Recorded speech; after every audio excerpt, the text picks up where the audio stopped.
আসসালামু আলাইকুম। সবার আগে বাছাই করা 10টি আন্তর্জাতিক খবর জানিয়ে দেব। প্রথমেই থাকছে শিরোনাম। তবে তার আগে অনুরোধ থাকবে ভিডিওটিতে একটি লাইক দিবেন।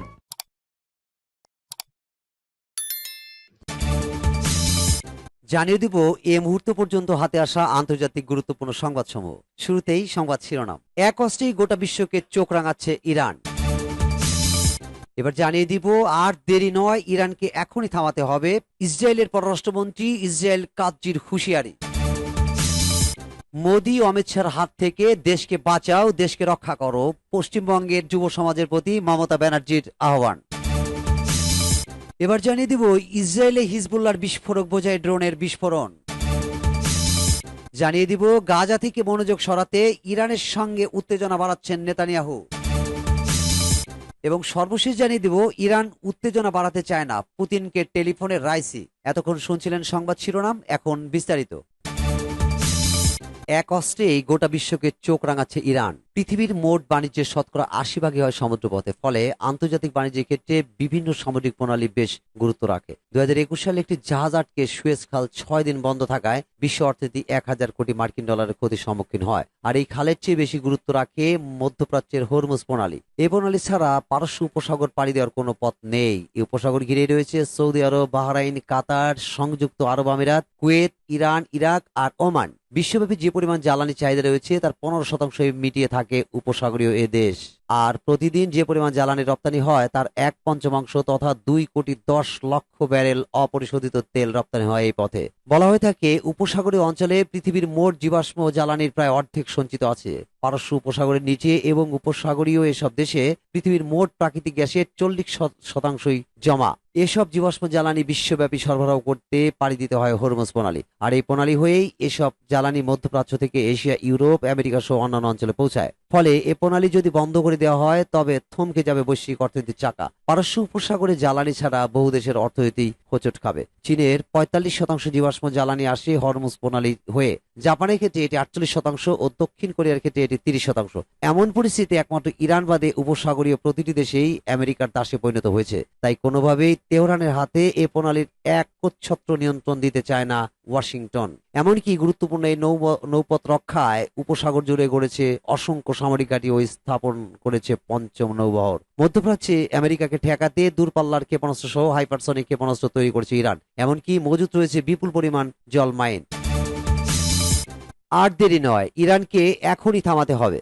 দখলদার ইসরায়েলের পররাষ্ট্রমন্ত্রী ইসরায়েল কাতজ হুঁশিয়ারি করে বলেছেন, আর দেরি নয়, ইরানকে এখনই থামাতে হবে। মঙ্গলবার সামাজিক যোগাযোগ মাধ্যম এক্সে এক পোস্টে ইসরায়েল কাতজ এ হুঁশিয়ারি দেন। ইরানের ক্ষেপণাস্ত্র কর্মসূচির উপর নিষেধাজ্ঞা আরোপের আহ্বান জানিয়ে 32 দেশকে চিঠি পাঠিয়েছেন বলেও জানিয়েছেন ইসরায়েল কাতজ।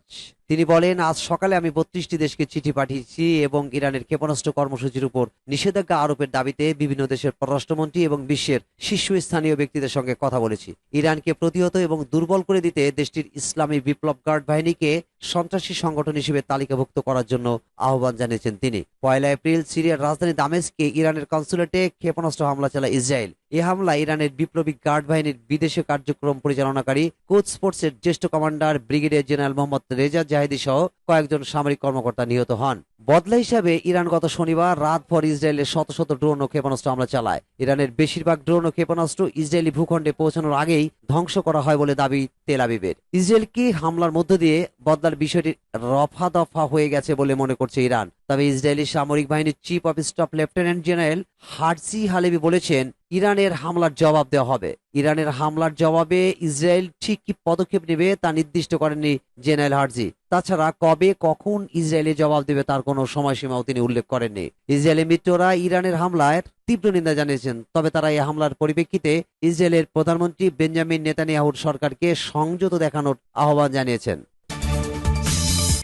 মোদি অমিত শাহর হাত থেকে দেশটাকে বাঁচাও, যুব সমাজের প্রতি মমতার আহ্বান। পশ্চিমবঙ্গের মুখ্যমন্ত্রী মমতা ব্যানার্জি বলেছেন, বিজেপি দেশটাকে বিক্রি করে দিচ্ছে। যুব শক্তির কাছে আমি আবেদন করছি, দয়া করে দেশটাকে বাঁচাও। মোদি অমিত শাহর হাত থেকে দেশকে বাঁচাও। মঙ্গলবার 16 এপ্রিল লোকসভা নির্বাচন উপলক্ষে জলপাইগুড়ির ময়নাগুড়িতে আয়োজিত জনসভায় বক্তৃতাকালে এমন মন্তব্য করেন তিনি। 19 এপ্রিল ভারতের লোকসভা নির্বাচনের প্রথম দফা শুরু হবে।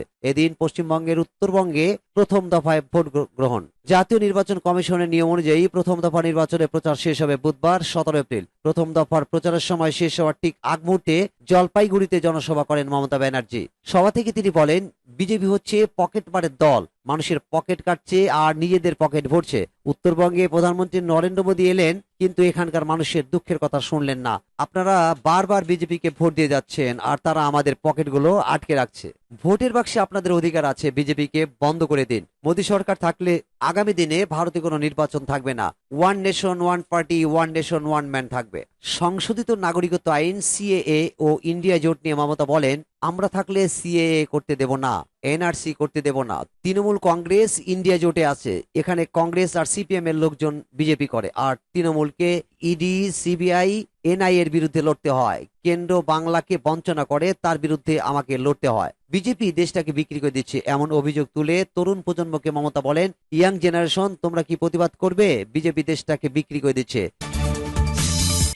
ইসরায়েলে হিজবুল্লাহর বিস্ফোরক বোঝাই ড্রোনের বিস্ফোরণ। লেবানন থেকে আসা দুটি বিস্ফোরক বোঝাই ড্রোন ইসরায়েলের কিরিয়াত শমনার নিকটবর্তী উত্তরাঞ্চল বাইত হিলালের নিকটবর্তী এলাকায় আঘাত এনেছে। গণমাধ্যমের রিপোর্ট অনুযায়ী একটি হামলায় 3 জন আহত হয়েছেন। কোনো সাইরেন বাজেনি। আইডিএফ জানিয়েছে ঘটনাটির তদন্ত করে দেখা হচ্ছে। সামাজিক যোগাযোগ মাধ্যমে ছড়িয়ে পড়া ফুটেজে দেখা গেছে গ্যালিলি প্যানহ্যান্ডেলের উপর দিয়ে একটি ড্রোন উঠছে। এদিকে লেবানন সীমান্তের কাছে উত্তর ইসরায়েলের একাধিক অঞ্চলে সতর্কীকরণ রকেট সাইরেন বেজেছে। স্থানীয় গণমাধ্যমের সংবাদ অনুসারে ইদমিত, হানিতা এবং স্লোমি সহ একাধিক জায়গায় সাইরেন শোনা গেছে। অন্যদিকে লেবাননের মিডিয়া টাইরের কাছে আইনবাল শহরে একটি গাড়ির উপর ইসরায়েলের ড্রোন হামলার খবর দিয়েছে। গাজা থেকে মনোযোগ সরাতে ইরানের সঙ্গে উত্তেজনা বাড়াচ্ছেন নেতানিয়াহু।